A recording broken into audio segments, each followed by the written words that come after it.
Hey everyone, welcome back to the channel. I'm actually really glad to see you guys. If you're new here to the channel, go ahead and click the subscribe button.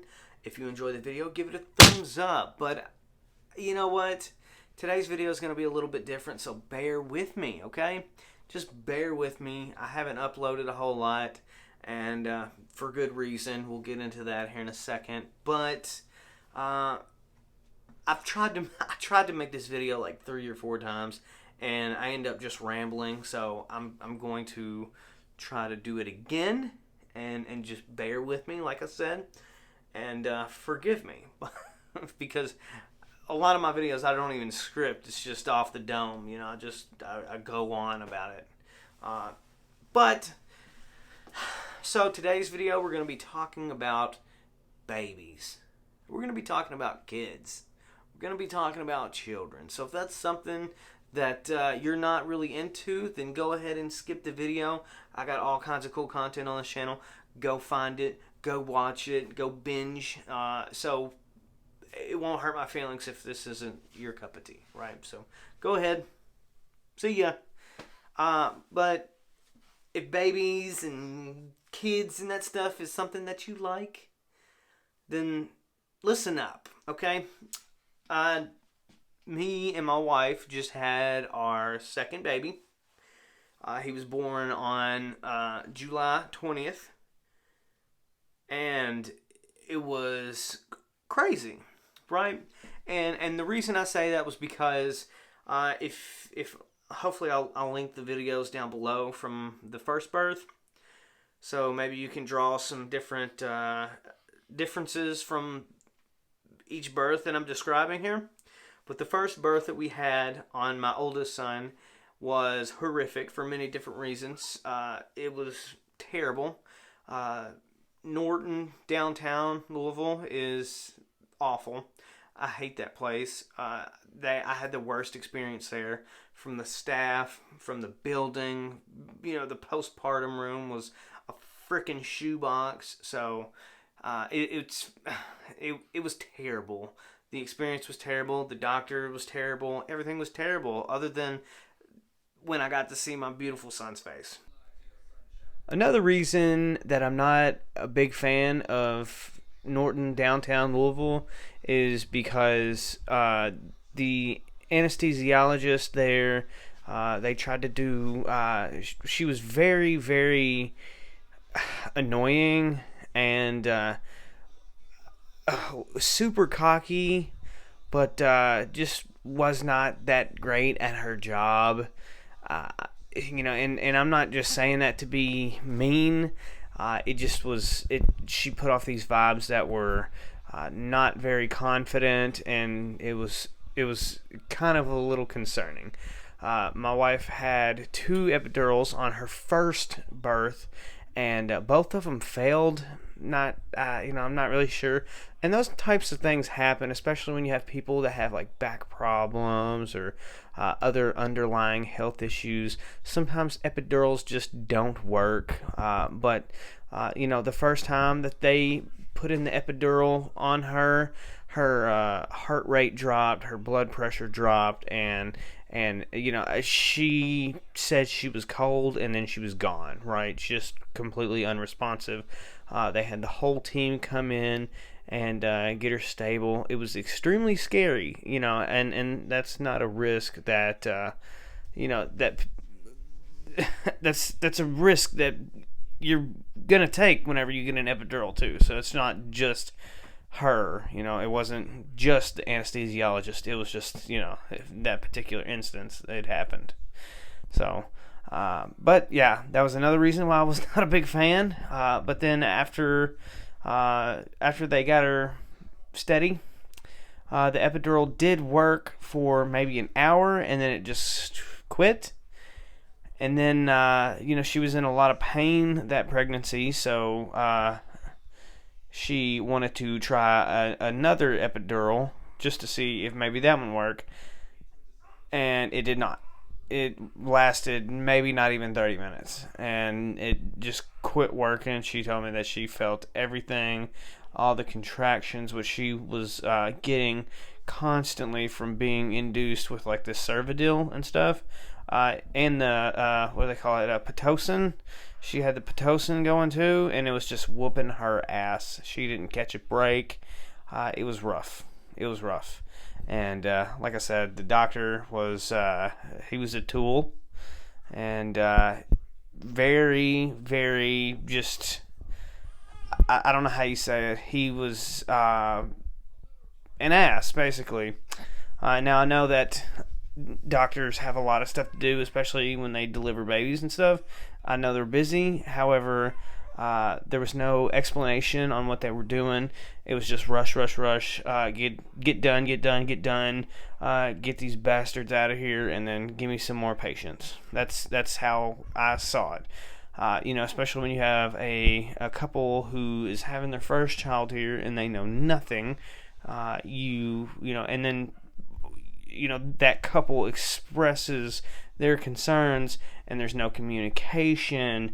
There's nothing. You say, hey, I want this. I would like to have this, and those requests are completely ignored. That's not okay, right? That's just not okay. That's not something that you should do. If somebody says, I would like for you to slow down so you can so I understand what's going on and things aren't just fucking chaotic for no reason, you should slow down, right?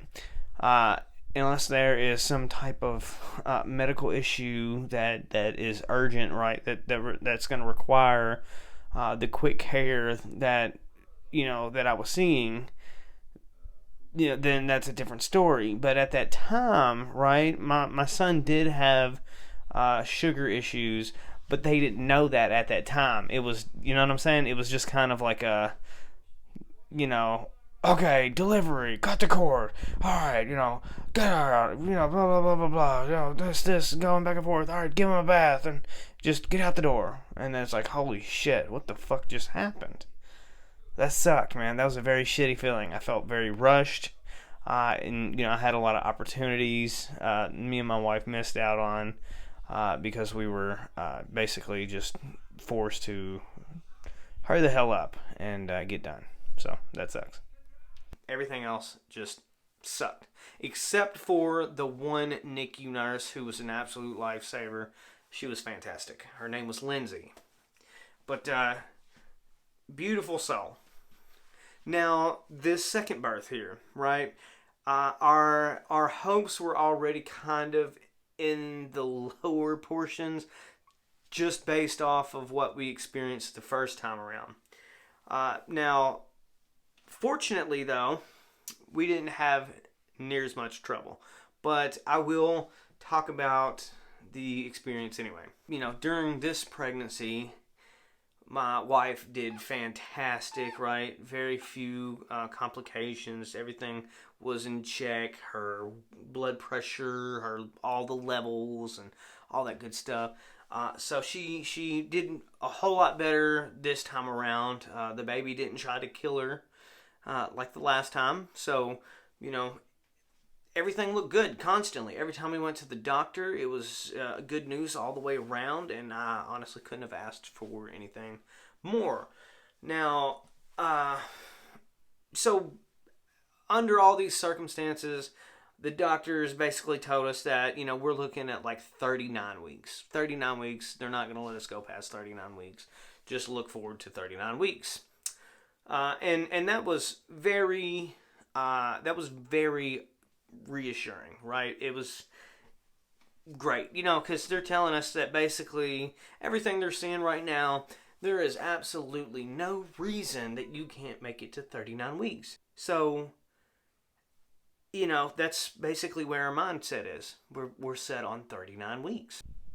Hey there, I just wanted to pop in real quick and just say that I was absolutely exhausted when I made this video. I was running on like no sleep, just got home from the hospital, all that good stuff. Of course I talked about our first child. He was born at Norton, downtown Louisville. And so for the rest of this story, we're talking about the birth of my second son. And he was born at Flagey Memorial Hospital. And I never mention it I do mention it, but it's like all the way basically at the end of the story, and it makes no sense. So Flagey Memorial Hospital, that's where all of this stuff is happening after this point. Okay, all right, cool. Now, what ended up happening was, this on the 19th, on July 19th, 2023. My wife goes for a growth scan, right? And I left work. I left on my lunch break to go actually see this ultrasound because, you never know. It might be the last one. And lo and behold, it was. But I went down to look at the ultrasound just to see that last ultrasound, just in case. And go back to work. A few hours go by. She stayed, did some tests and all this other stuff, met with the doctor. Like I said, I go back to work, and about an hour and a half later, I get a phone call from my wife saying, leave work now because we're having this baby today. So I said, okay, what else can you say? At first I thought she was fucking with me, so, I'm like, that's not funny. Like, what the hell? Like, what do you mean? And, she, that's when she told me that, her fluid levels, her amniotic fluid levels were, way too high, and it was putting the baby at risk, and, so they didn't feel comfortable letting her go on any longer. They needed to induce her for the safety of the child, and, which was very, I'm not going to say it was upsetting news, but it was definitely disappointing. I know it was kind of crushing to my wife. She wanted to carry him a little bit longer and just to hold on, because she actually enjoyed this pregnancy quite a bit. It was very good to her, and other than the damn feet swelling, shit still ain't recovered. Anyway, so on the 19th, we end up packing her stuff and going to the hospital and getting induced. Now, if you know anything about getting induced, a lot of times it just takes quite some time to get from a lot of people, when they go in to get induced, they're not even dilated, maybe 0 to 1 centimeters, right? So it's a very low number, and if you're getting self-induced, you're not hardly ever dilated because it's, there's another thing at play that's making you need to give birth, right?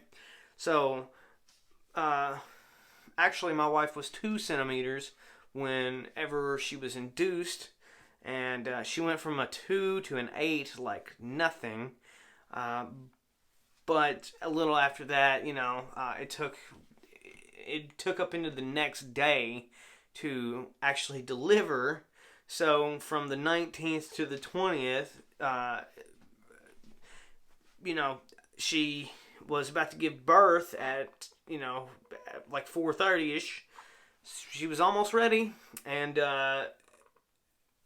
5:09, the doctors come in, get everything ready, and tell her to give her a push, and he was out. One push. Like, it was insanity, right? It was nuts. One push. She tore a little bit, so she's still healing from that. But one push, man. I thought that was incredible. Damn. what a trooper. That's probably because of that damn epidural working, man. But Flagey Memorial Hospital, like I said, just a fantastic experience. The dietary people or the dietitians or whatever, they were fantastic. They were super sweet and caring, and even the janitors and everybody, receptionists, just made you feel like home. Opened up their arms and just welcomed you in, and it was very comforting. So, you know what, if you're in the area and you want to give birth, Flagey Memorial Hospital is a fantastic place to do it, or at least it was in my experience. It was great. I will say this though. Flagey Memorial Hospital, if you are watching this, you have no hot water. None. You can't even take a hot shower. That's one of the extreme downsides to delivering at Flagey Memorial Hospital. There was no fucking hot water. None at all. It was cold. How are you going to tell a pregnant woman to go take a shower to relax in a ice cold shower? That's so messed up. That's cynical. That's just crazy. But yeah. Anyway, other than the ice cold water, everything else was amazing.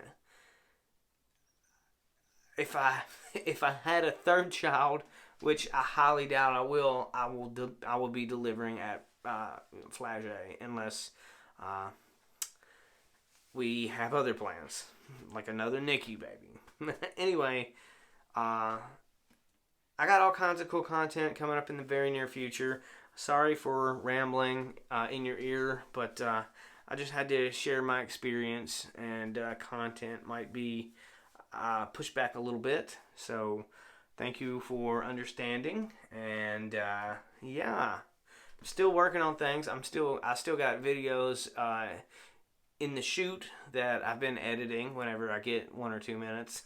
So I do have videos that are going to be coming out very soon, but just bear with me. Anyway, thank you guys for watching. This video is probably going to be edited bare minimum. But yeah, I will see you in the next video. And we're going to take a look at a bar of soap. Now, we've taken a look at all kinds of soap on this channel. I mean, it is insane how many bars of soap that we actually have taken a look at on this channel. But we have one that, name brand wise, we are familiar with on the channel, and that is the Castle Bell or Castle Bull